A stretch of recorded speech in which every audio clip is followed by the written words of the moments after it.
So hi class, today we are going to start a very simple topic PCOD and PCOS. As per your demand, PCOD क्या होता है? Polycystic Ovarian Disease and PCOS क्या होता है? Polycystic Ovarian Syndrome, जिसका अब नाम क्या हो गया? Polyendocrine Metabolic Condition, because it is not related to cyst only, it is a metabolic condition related to endocrine system. That is why it is known as the polyendocrine metabolic condition. अब सबसे पहले before starting the topic we have to know about the differentiation of PCOD and PCOS कि PCOD और PCOS में main difference क्या होता है. PCOD that is a disorder which was arises only due to hormone imbalance. अब क्या होता है, जो भी हमारे पीरियड्स हो रहे हैं इरेगुलर हो रहे हैं, हैवी ब्लीडिंग देखने को मिल रही है, या फिर डिलेड पीरियड्स है, या फिर आपको एक्नी देखने को मिल रहा है, वेट गेन देखने को मिल रहा है, that is only because of the condition related to hormone imbalance. While PCOS that is a syndrome related to endocrine system, यहाँ पे मेटाबॉलिज्म से रिलेटेड है.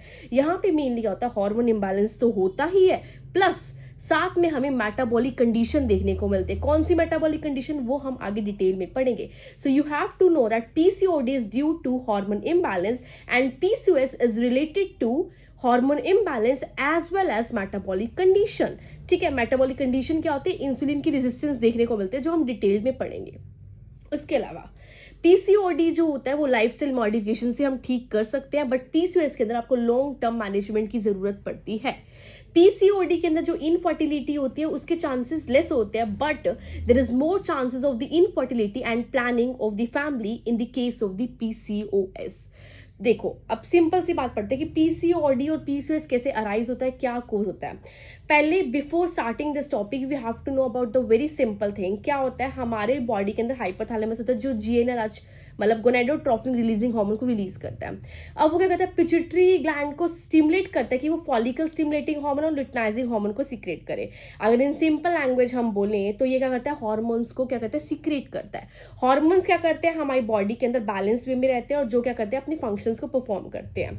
अब बोल दिया मैंने, in case of the PCOD that is arises due to the hormone imbalance. इसके अंदर मेनली क्या हुआ कि कोई भी कंडीशन की वजह से क्या हुआ, follicle stimulating hormone releasing luteinizing hormone release हुए.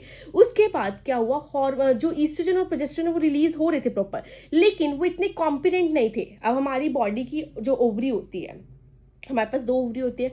ओवरी क्या करती है, मेनली क्या करती है, एग्स को रिलीज करती है. किसके लिए, ओव्यूलेशन के लिए. ओव्यूलेशन के लिए क्या कि आगे से स्पर्म आए, ओवम और स्पर्म कोलैप्स और फर्टिलाइजेशन हो. नॉर्मल प्रोसेस ही होता है. अब इन केस ऑफ हार्मोन इंबैलेंस में क्या होता है, जो हमारी ओवरी होती है वो एग्स ही नहीं मतलब प्रोड्यूस कर पाती, वो इमेच्योर एग्स को प्रोड्यूस करती है, जिसकी वजह से क्या होता है, ओव्यूलेशन नहीं हो पाती ढंग से. दैट इज वाई क्या होता है, हार्मोन इंबैलेंस देखने को मिलता है. But in case of the PCOS, अगर हम पीसीओएस की बात करें, that is polycystic ovarian syndrome, जिसका अब नाम है, उसको हम यही बोलेंगे पॉली एंडोक्राइन मेटाबॉलिक कंडीशन. अब क्या होता है इस केस के अंदर, हमारे जो बॉडी के अंदर जो ईस्ट्रोजन और प्रोजेस्टेरोन तो रिलीज हो रहे थे, ठीक है, लेकिन ईस्ट्रोजन और प्रोजेस्टेरोन अच्छे से प्रॉपर रिलीज नहीं हो रहे थे, उनका अच्छे से बैलेंस नहीं हो रहा था. लेकिन हमारी बॉडी के अंदर इंसुलिन की रेजिस्टेंस देखने को मिलती है. हमारी जो बॉडी होती है वो रिस्पॉन्ड नहीं कर पाती इंसुलिन के रिसेप्टर्स के साथ. तो क्या होता है, हमारी बॉडी के अंदर इंसुलिन के जो रेजिस्ट हो जाता है हमारी बॉडी के अंदर, जिसके से इंसुलिन का अमाउंट ज्यादा होता है. हाइपर इंसुलिनीमिया देखने को मिलता है, मतलब इंसुलिन का अमाउंट ब्लड के अंदर ज्यादा देखने को मिलता है. अब हाइपर इंसुलिनिया का मेन काम क्या होता है, जो ओवरी के साइड में थीका सेल्स होते हैं वो क्या करते हैं, मेनली हार्मोन्स को रिलीज करते हैं.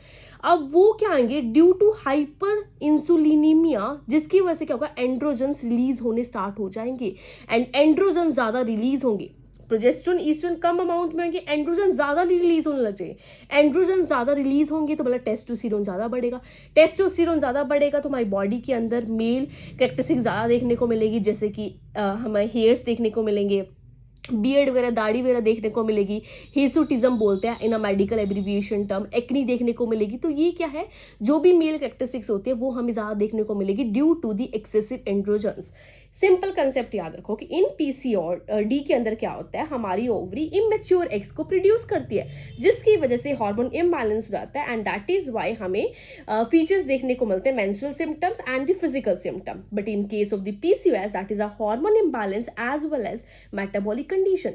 क्या होता है, इंसुलिन रेजिस्टेंस हो जाता है, जिसकी वजह से हाइपर इंसुलिनीमिया देखने को मिलता है, मतलब इंसुलिन का अमाउंट ज़्यादा देखने को मिलता है ब्लड के अंदर, जिसकी वजह से एंड्रोजन्स का सिक्रेशन ज़्यादा होता है। एंड्रोजन का सिक्रेशन ज़्यादा होगा तो ईस्ट्रोजन प्रोजेस्टेरोन का कोई लेन देना नहीं होता, फिर एंड्रोजन ज़्यादा सिक्रेट होने लग जाएगा तो टेस्टोस्टेरोन की प्रोडक्शन ज़्यादा होगी। प्रोडक्शन, क्योंकि एंड्रोजन्स का मेन काम ही क्या होता है, टेस्टोस्टेरोन हार्मोन को प्रोड्यूस करना। अब टेस्टोस्टेरोन क्या हो गया, फीमेल के अंदर ज़्यादा अमाउंट में हो गया, that is why it is responsible for the male characteristics. एक सिंपल सी बात भी याद रखो कि जो पीसीओडी के अंदर है उसके अंदर ओव्यूलेशन होती है, उसमें ओव्यूलेशन में कोई दिक्कत नहीं होती, लेकिन इन केस ऑफ पीसीओएस ओव्यूलेशन नहीं होती। या तो इतनी कम ओव्यूलेशन होती है कि उसकी कॉम्पिटेंसी नहीं होती, या फिर ओव्यूलेशन नहीं होती है, ठीक है। That is why we say that की इनफर्टिलिटी के चांसेस पीसीओएस के अंदर ज्यादा होते हैं। अगर मैं बात करूं कि मैम ये होता ही क्यों है पीसीओडी एंड पीसीओएस, देखो पीसीओडी एंड पीसीओएस मेन इसका कोई एग्जैक्ट कोज नहीं होता, बट जेनेटिक प्रीडिस्पोजिशन, जेनेटिक या फैमिली हिस्ट्री हो तो हो सकता है। उसके अलावा आज तक the most concerning topic lifestyle modification, जो भी हमारी लाइफस्टाइल मॉडिफिकेशन है, लाइक हमारी जनरेशन है अब क्या कर रही है, फास्ट फूड ज्यादा खा रही है, फ्राइड फूड ज्यादा खा रही है, जंक फूड के ऊपर जा रही है, लेग्स एक्सरसाइज हो रही है, सीडेंटरी लाइफस्टाइल हो रहा है, जिसकी वजह से क्या हो रहा है, मोर अक्रेंस हो रही है, मोर ससेप्टिबिलिटी हो रही है to the PCOD and PCOS. अब ये सबसे बड़ी मिथ है कि ओबीस पेशेंट्स जो होते हैं, जो ओवरवेट पेशेंट होते हैं, जिनके लिए वेट लॉस सबसे ज्यादा मेन मैनेजमेंट बोलते हैं, उनके अंदर ही पीसीओडी या पीसीओएस हो। नो, जो थिन पेशेंट्स होते हैं या थिन इंडिविजुअल्स होते हैं, लीन इंडिविजुअल्स होते हैं, उनके अंदर भी चांसेस होते हैं पीसीओडी और पीसीओएस होने के। तो ये क्या है, कोई स्पेसिफिक कोज नहीं होता, बट एक मेन कंसेप्ट याद रखना कि पीसीओडी और पीसीओएस में बहुत डिफरेंस होता है। पीसीओडी के अंदर मेनली हार्मोन इंबैलेंस होता है एंड पीसीओएस के अंदर हार्मोन इंबैलेंस तो होता है, बट मेटाबॉलिक डिस्टर्बेंस भी देखने को मिलती है। दैट इज वाई मैनेजमेंट के अंदर हमें ऐसी चीजें करनी चाहिए जो हमारे मेटाबॉलिज्म को बढ़ा सके। तो this is all about the definition and main क्या कोजेस होते हैं। अब इसके बाद हम बात करते हैं कि डायग्नोसिस कैसे कर सकते हैं। देखो, डायग्नोस हार्मोन इंबैलेंस चेक कर सकते हैं कि एफएसएच और एलएच जो है वो ईस्ट्रोजन या प्रोजेस्टेरोन को सही से रिलीज करा ही नहीं करा। टेस्टोस्टेरोन का लेवल चेक कर सकते हैं। उसके अलावा अल्ट्रासाउंड के अंदर सिस्ट प्रेजेंट हो सकती है। 12 फॉलिकल्स, मेन जो फॉलिकल्स होते हैं उसके सिस्ट प्रेजेंट हो जाती है। अब मैंने क्या बोला था, इन सिस्ट किसके अंदर प्रेजेंट हुई, मैंने बोला कि इन case of insulin resistant androgen ज्यादा रिलीज होते हैं, एंड्रोजन ज्यादा रिलीज होते हैं, ओवुलेशन नहीं होती। अब ओवुलेशन पीसीओएस के अंदर नहीं होती, जिसकी वजह से क्या हो रहा है, जो एक्स है वो नहीं निकल पा रहे, एक्स नहीं निकल पा रहे और ओवुलेशन नहीं हो रही है। दैट इज वाई रीजन वहां पे सिस्ट बनना स्टार्ट हो जाती है, एक फ्लूइड लाइक सिस्ट बनना स्टार्ट हो, जिसको हम क्या बोलते हैं, ओवेरियन सिस्ट बोलते हैं। ये एक कंडीशन होती है किसके अंदर, पीसीओएस के अंदर। बट मेन क्या होता है, हाइपर इंसुलिनीमिया जो होता है वो मेन कोज होता है, इसलिए इसको आप नाम दे दिया पॉली एंडोक्राइन मेटाबॉलिक सिंड्रोम। ठीक है, अब बात करते हैं कॉमन सिम्टम्स क्या देखने को मिलते हैं। देखो गाइस, इसके अंदर मेंस्ट्रुअल सिम्टम्स भी देखने को मिलते हैं, फिजिकल सिम्टम। मेंस्ट्रुअल सिम्टम्स में क्या होता है, इरेगुलर पीरियड्स हो गए, डिलेड पीरियड्स हो गए, हैवी ब्लीडिंग देखने को मिल रही है, या फिर आपके पीरियड्स मिस हो रहे हैं, तो one of the concerning cause है। देखो, there is a concern is related to stress. If there is a stress then there is a hormone imbalance, and if there is a hormone imbalance then there is a risk of the PCOD. ठीक है, very important. उसके अलावा physical changes होते हैं, like weight gain देखने को मिलेगा, weight gain होगा। उसके अलावा हेयर फॉल देखने को मिलेगा, एक्नी या फिर ऑयली स्किन देखने को मिलेगी, एक्सेसिव बॉडी हेयर्स देखने को मिलेंगे, और सबसे इंपॉर्टेंट डार्क स्किन पैचेस देखने को मिलेगी नेक के पास, और नेक के ये वाले रीजन के पास, और आर्मपिट्स के पास। आर्मपिट्स और नेक के पास आपको डार्क पिगमेंटेशन या फिर डार्क स्किनी पैचेस देखने को मिलेंगे। ठीक है, आप फिगर में देख भी लेना।